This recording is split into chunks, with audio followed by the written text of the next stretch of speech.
Здраво, ова е 152-то издание на Видеологија со Златко Ѓелевски, дигитален краток осврт за актуелни филмски остварувања, односно спонтана критичка анализа која е збир на први впечатоци илустрирани со подвижни слики. На денешниот репертоар е Sound of Metal на Дариус Мардер, во кој станува збор за тапанарот Рубен Стоун, глумен од Риз Ахмед, кој еден ден се буди во својата камп приколка и забележува дека го има загубено слухот.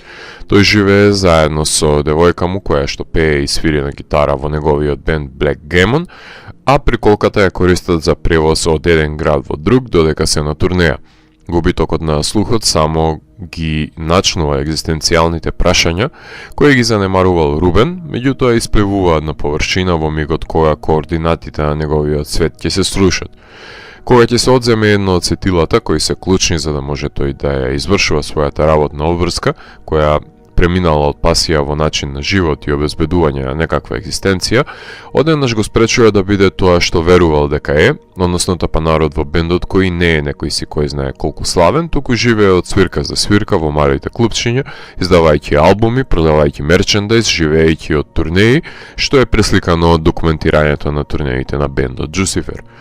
Иако филмот понира од метал сцената, делото воопшто не е за метал музиката. Тоа е само една одскочна даска за да се нурне во себеспознанието, што станува срцевината на делото. Оваа музичка сцена со својот агресивен звук представува нормалноста, односно водилката за повторно навраќање кон првото доживување на нејзините благодети, бркање на тој иницијален вознес, практика која што е применлива и на самиот облик на зависностите од наркотици, кај што се брка таа првична убост и задоволство. Така што филмот продира во неколку заедници, започнувајќи од метал сцената, преминувајќи во заедницата за одвикнување од зависностите и на крај во заедницата на глувите. Рубен е лик кој слепо сака да се врати на животот кој го имал пред да го загуби слухот, па затоа тенденциозно цели кон правење на операцијата и ставање на апаратот за слушање, со надеж дека повторно ќе може да се врати по стапките на некогашното јас, меѓутоа пресвртот му се случува со продирање на емпатичната и прифатлива заедница на глувите, кои му покажуваат дека животот не е само една права еднонасочна улица, туку има голем број на убавини за кои треба да биде благодарен, да го запре своето трчање кон зацртаниот дострел и да ги отвори очите лево и десно. Тежината на филмот се состои во можноста на Рубен да согледа каде се наоѓа неговиот животен спокој, дали во животот во приколката за турнеи, животот со неговата девојка или во глувата заедница. Тој е номад кој е во потрага по себе си, но за да впери поглед во иманентното богатство, потребно е да се исклучи од бучавата на надворешниот свет и потрагата по константен обид за поправање на себе си по секоја цена. Рубен мора да стави на кантар што губи, а што добива со собствените одлуки. Оливија Кук ја глуми неговата девојка Лу,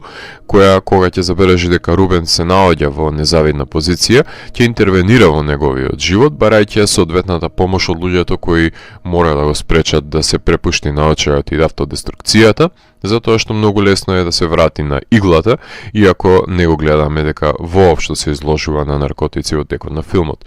Тоа е вешчинител кој го избегнува да го прикаже режисерот, поигрувајќи си не само со исчекувањето на гледачите, него снима жанровски филм, туку и со конципираните зависнички клишеа, кои се индикативни за голем број на невпечатливи филмови.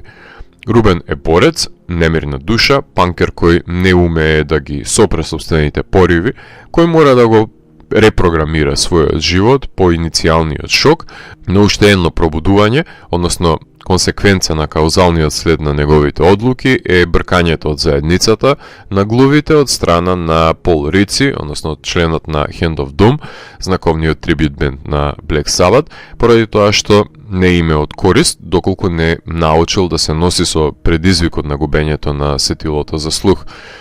За да дојдеме до зачетокот на делото, фокусот ќе го ставиме на брачниот пар од кој е составен стонер бендот Джусифер, кој почна да соработува со Дерек Сијан Франс во филмот Metalhead за тапанарот кој окуби слухот.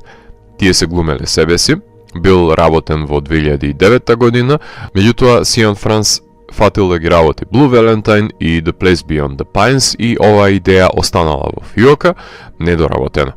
Режисерот Дариус Мардер, со дозвола на тапанарот Дерек, ја зема идејата и ја трансформира од Metalhead во Sound of Metal, а Дерек останува да биде продуцент, додека сценариото Дариус го пишува со неговиот брат Абрахам.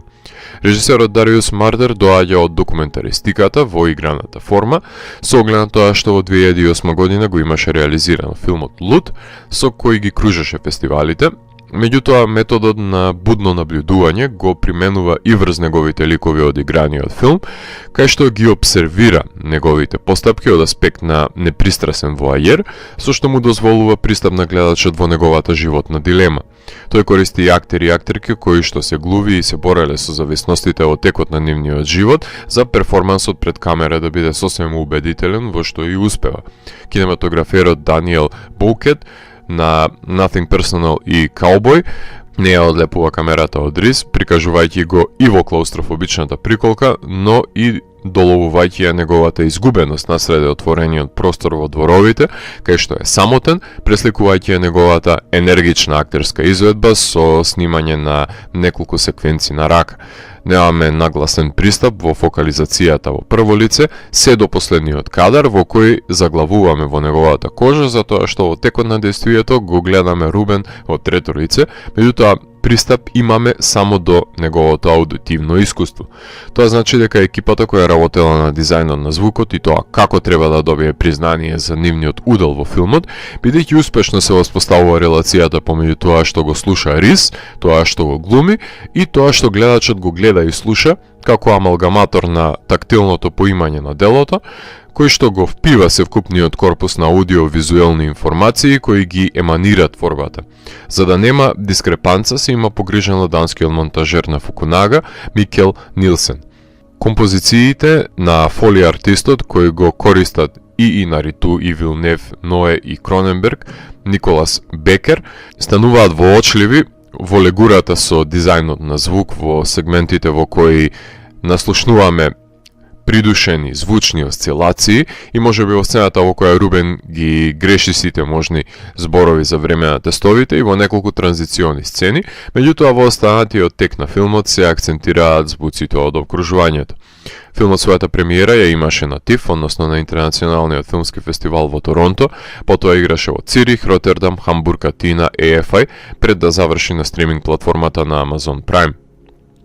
Можеби најсличен филм за него е исландскиот Metalhead или па можеби Whiplash на Шазел, меѓутоа само на рамниште што протагонистот доаѓа од рок-н-рол провениенција и содржи една потрага по себе си, меѓутоа Sound of Metal е разноврсен и води на сосема поразлични дестинации, а во борбата со себе си паралели може да се прегнати со The Wrestler.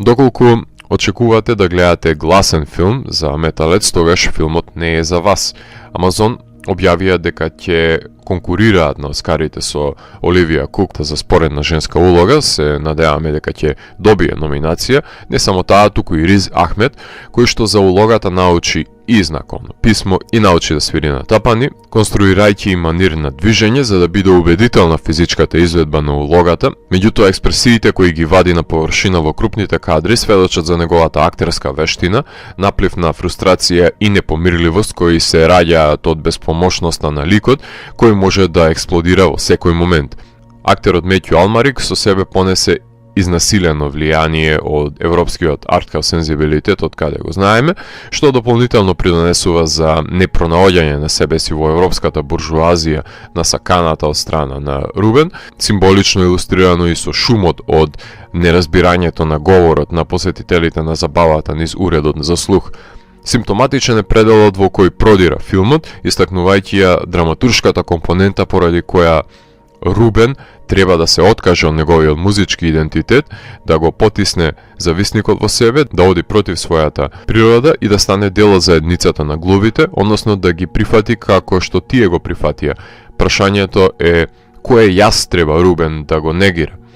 Ова е филм во кој можеби лесно ќе биде да се опише премисата со тапанар кој го губи слухот, меѓутоа многу потешко е да се сними двочасовен филм кој не само што ќе го задржи вниманието од почетокот до крајот со незапирливиот ритам, туку и ќе постави клучни прашања за вреднувањето на императивите и приоритетите во животот, во трагањето по местото во кое најудобно би се сместиле себе си. Филм за стишување на бучавата од надворешниот свет и сослушување на потребата за иманентен спокој, тишината како робство, но и како ослободителка. Ако морам да го евалуирам, тогаш Sound of Metal од мене има 4,5 од 5. Доколку ви се допадна 152-то издание на дигиталната архива Видеологија, лајкувајте го видеото, споделете го и следете го каналот. Последнете и поснатите рецензии на виртуелната полица. И благодарам за вниманието. Поздрав!